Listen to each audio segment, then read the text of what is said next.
सिंगरौली विधानसभा क्षेत्र में इस महाभारती सम्मेलन में मंच में विराजमान हमारे भारतीय जनता पार्टी के यशस्वी जिलाध्यक्ष सम्मानीय रामचंद्र गुप्ता जी, इस विधानसभा क्षेत्र के लोकप्रिय विधायक सम्मानीय रामलल्लू बैस जी, हमारे प्रदेश कार्य समिति के सदस्य सम्मानीय गिरीश द्विवेदी जी, सम्मानीय वीरेंद्र गोयल जी, सम्मानीय राजेंद्र विश्राम जी,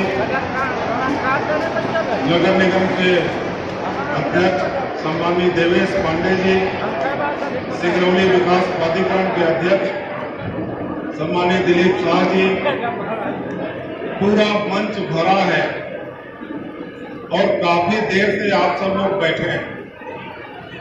मैं देख रहा हूं कि अब धीरे धीरे लोगों का धैर्य टूट रहा है।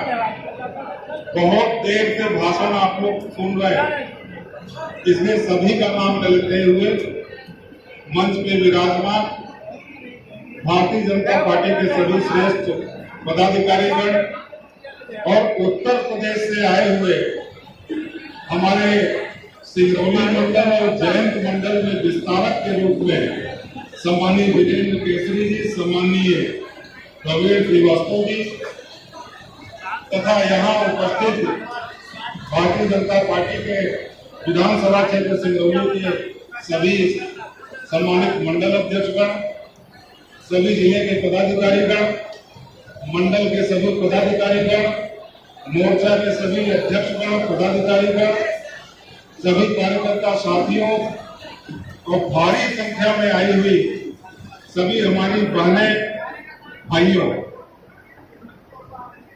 मैं कल ही रात में भोपाल से आया हूं। मुझे 5 दिन से मेरी तबीयत खराब थी, फीवर था।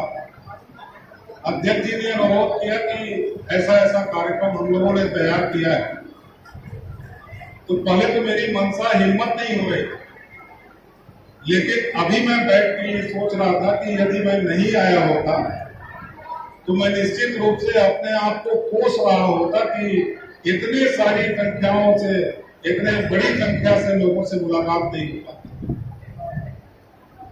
अभी सुंदर जी बता रहे थे कि ये कार्यक्रम हम लोग बाहर करना चाहते हैं।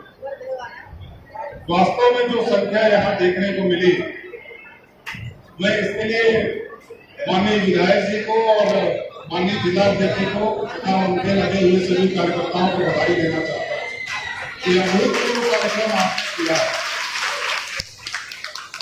और देखिए ईश्वर की कृपा कि रामलल्लू और राम सुमिरन दोनों के नाम के आगे राम लगा हुआ है, तो राम के नाम के कारण बारिश भी नहीं हुई। यदि आप बाहर भी करते तो भी आप कार्यक्रम सफल कर लेंगे।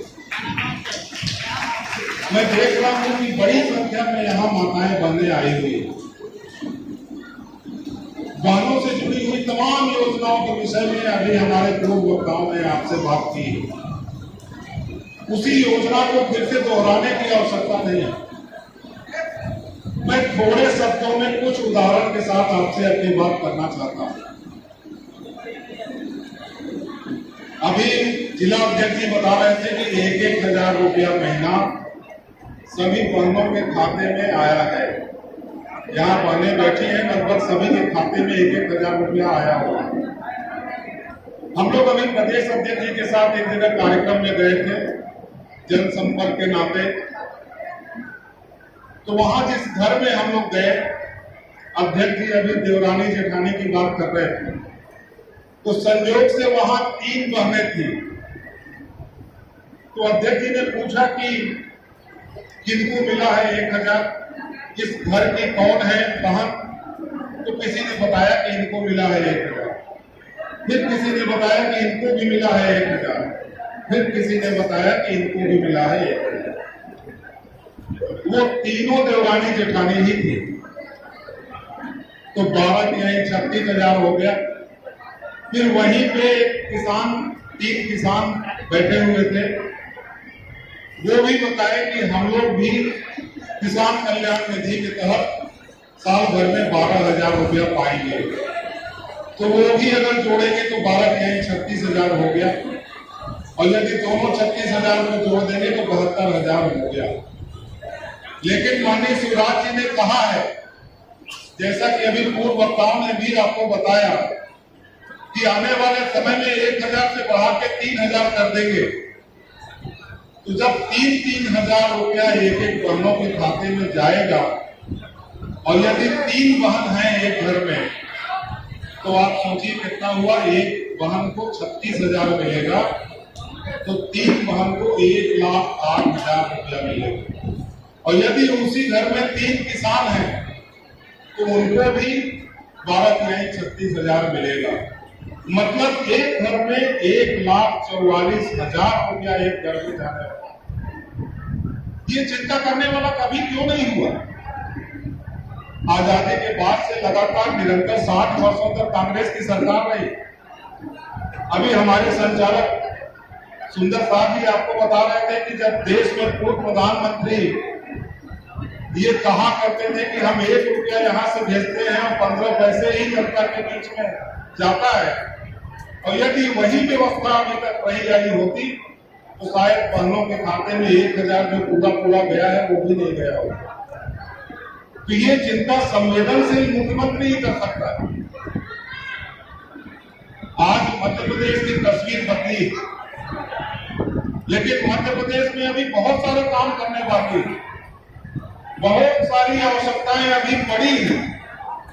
इसलिए आवश्यकता है कि मध्य प्रदेश में हम फिर से सरकार बनाएं। साथियों, ये चुनाव का समय है। इस समय आपके पास लोग भ्रम फैलाने आएंगे। जैसे बर्रइये के छत्ते से निकलकर बर्रइया बाहर निकलती है और फन करके घेरती है लोगों को, वैसे ही अभी कांग्रेसी और अन्य दल के लोग आपके पास आएंगे। तमाम तरह के प्रलोभन देंगे। आप कहीं वो मिठाई बांटेंगे, कहीं वो कंबल बांटेंगे, कहीं वो झाड़ू बांटेंगे, तमाम तरह के प्रलोभन आपको देंगे। झूठा मोटा फॉर्म करवाएंगे, झूठी घोषणाएं करेंगे। लेकिन जब आपके पास वो आएंगे तो आप उनसे पूछना कि उस समय कहां थे जब मध्य प्रदेश में 25,000 किलोमीटर केवल सड़क बनी थी।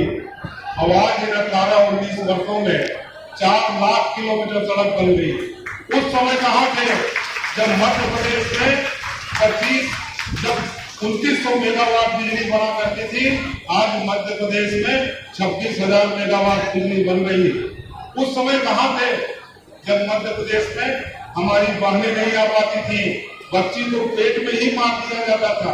आज बहनों को 1,000 रुपया महीना देकर उनको स्वावलंबी बनाने का काम कौन किया है? उस समय कहां थे जब सिंगरौली को जिला बनाने का काम शिवराज जी ने किया है? उस समय कहां थे जब मेडिकल कॉलेज सिंगरौली को मिला? उस समय कहां थे जब माइनिंग कॉलेज सिंगरौली को मिला? उस समय कहां थे जब मध्य प्रदेश का चौमुखी विकास हो रहा है? तो ये जवाब पूछना उनसे, और बल्कि साथ में एक बात और पूछना कि 15 महीने का मौका आपको हम लोगों ने दिया था, लेकिन इन 15 महीनों में आप लोगों ने क्या किया? इन 15 महीनों में आपने संबल योजना बंद की। इन 15 महीनों में आपने लाडली लक्ष्मी योजना बंद की। इन 15 महीनों में आपने तीर्थ दर्शन योजना बंद की। इन 15 महीनों में आपने मीसाबंदी को जो पैसा मिलता था वो बंद किए। इन 15 महीनों में आवास योजना के तहत जो मध्य प्रदेश सरकार को देना था वो आपने बंद किया। इन 15 महीनों में आपने मध्य प्रदेश को बर्बाद करके लूट लिया। ये जरूर पूछना है, क्योंकि यदि उनको एक बार फिर से मौका मिल गया तो मध्य प्रदेश कहां चला जाएगा आप ये कल्पना कर सकते हैं। इसलिए मेरा अनुरोध है आप सब लोगों से कि आने वाला समय आपके लिए परीक्षा का समय है। झूठे लोग बाहर निकल के मंडरा रहे हैं, तरह तरह का प्रलोभन दे रहे हैं, और ऐसा प्रलोभन दे रहे हैं जिससे कि सीधे सीधे हकीकत है। यदि आप देखें उस समय भी इन्होंने कहा था कि 2 लाख तक का किसानों का कर्जा माफ करेंगे। पूरे मध्य प्रदेश में एक भी किसान ऐसा नहीं था जिसका ये 2 लाख रुपया कर्जा माफ किए हो। एक भी ऐसा बेरोजगार नहीं था जिसको 4,000 रुपया बेरोजगार भत्ता दे रहे हो। तमाम तरह की योजना कि हम कन्यादान योजना में हम 51,000 रुपया देंगे, एक को भी नहीं दिए। लेकिन आज आप कल्पना कर लीजिए कि आज मध्य प्रदेश की सरकार आपकी है तो आपका जीवन स्तर बदल रहा है कि नहीं? आज देश में मोदी जी की सरकार है तो आपका जीवन स्तर उन्होंने बदला है कि नहीं? पहले की कल्पना करिए कि 2003 के पहले क्या था, इसी मध्य प्रदेश में क्या स्थिति थी, इसी सिंगरौली जिले में क्या था। यहाँ की आबादी 3.5 लाख 4 लाख हुआ करती थी, लेकिन फिर भी ये जिला मुख्यालय तक नहीं था। यहाँ सड़कें नहीं थी, कहीं विद्यालय नहीं था, पानी की कोई व्यवस्था नहीं थी, शिक्षण की कोई व्यवस्था नहीं थी। लेकिन जब से 2003 के बाद भारतीय जनता पार्टी की सरकार आई है, इस सिंगरौली का विकास हुआ, मध्य प्रदेश का विकास हुआ।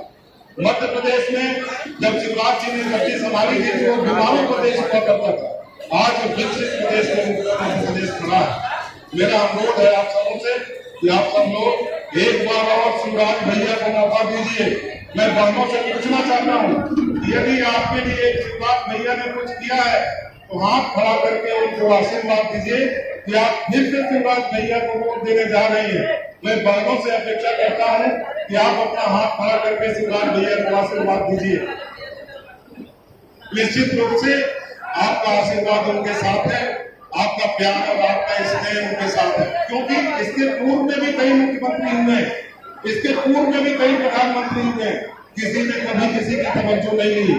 मुझे एक उदाहरण याद आता है, जब हमारे पंडित दीनदयाल उपाध्याय जी की पुण्यतिथि थी, हमारे माननीय प्रधानमंत्री जी उनके गांव में गए और वहां जब वो गए तो जो उनका स्मारक बना हुआ है नगला पाइसा मथुरा में, उस स्मारक स्थल पे वो गए और वहां जाने के बाद वो अंदर जब गए तो एक जगह पंडित दीनदयाल उपाध्याय जी की झोपड़ी की तस्वीर लगी हुई थी।